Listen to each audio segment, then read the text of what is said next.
What's up, everybody? So today we're chilling in the backyard.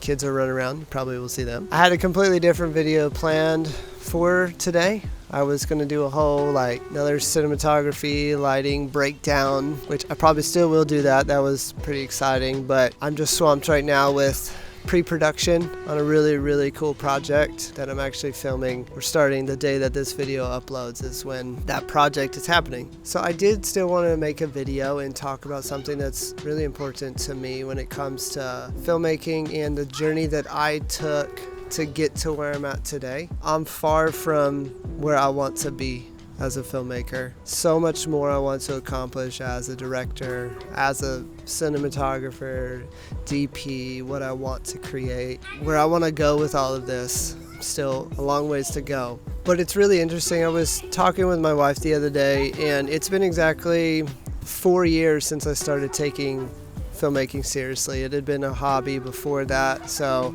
I've been messing around with video and editing and all sorts of stuff for many years, but super serious about 4 years ago, exactly. 4 years ago right now, I was filming my first wedding, and I know that's where a lot of us start, is in the wedding space. And if you're doing weddings and you love it, you're killing it, congrats to you, but I couldn't do it anymore. It's just not my thing. Not my cup of tea when it comes to filmmaking, but it has a special place in my heart just because that's where I started.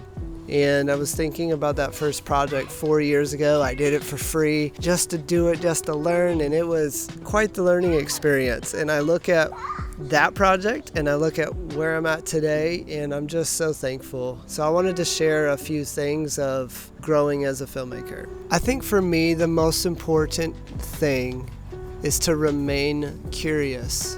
Just keep learning.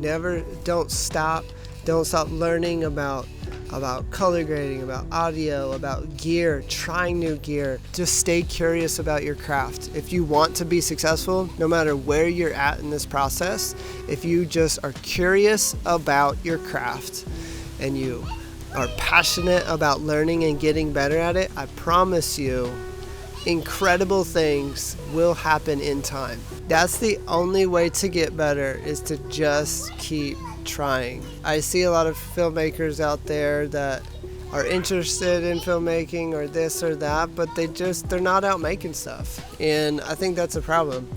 You can't be a filmmaker if you're not willing to push yourself, push the limits of what's possible, get creative.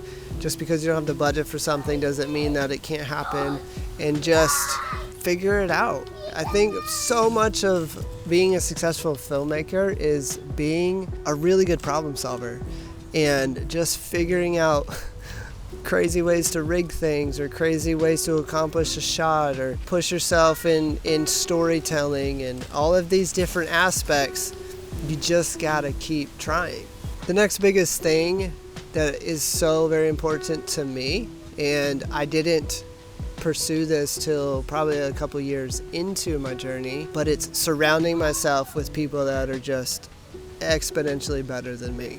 Just surrounding yourself with filmmakers that are just better than you in every area, and you will improve. Obviously, if you have a good attitude and you're willing to learn and you're excited to learn and you're just willing to help out, to be a PA, to go on some really dope projects for free, and just to really expand that network, expand your experiences on set, because every project's different, every set is different, and just get to know people.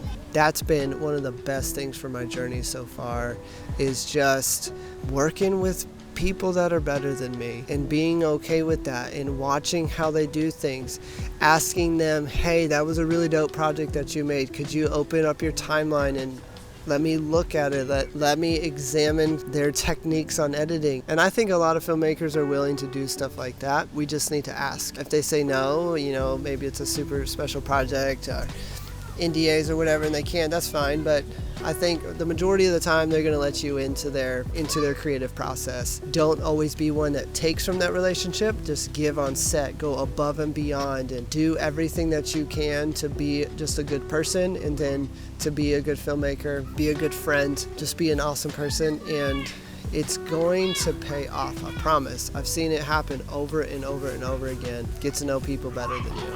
And then the last thing that I have that I think is just like a super important thing, at least in my process of growing, is investing in myself. And no, this is not a pitch for a course or anybody else's course, because I'm not quite convinced that courses are that valuable, and we see a lot of courses going around today pushing this and pushing that, and people are trying to make money and hustle, and I respect that. But I'll probably do a whole nother video on courses, because I have purchased a few of these filmmaking courses out there, and they're not all garbage, but yeah, that's a whole nother topic. But what I mean by investing in yourself is, yeah, that might be education. In my instance, that was relocating to a different city. Yeah, I just needed a different landscape and a different community, and networking with filmmakers and stuff. That could be investing. It could be gear. Just be careful with the investing in gear, because yeah, if you use that as an excuse, you can get in trouble really quick. And I'm not condoning going into debt or anything like that, but sometimes you do need to invest. And I can say that with some of my projects of maybe not pocketing as much profit and investing in a certain gear so that I could accomplish the look that I wanted.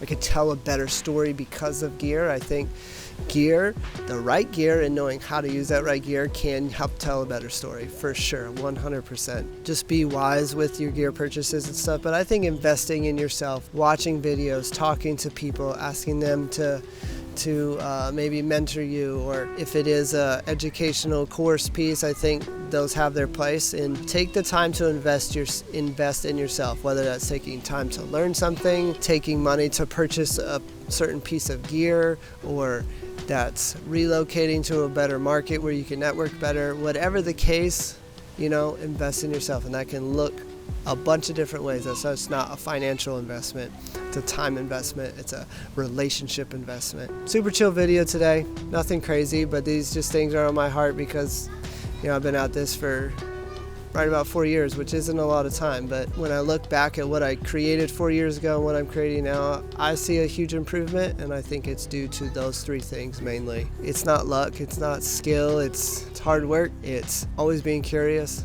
always learning, always networking, and always investing. And yeah, so thanks for watching.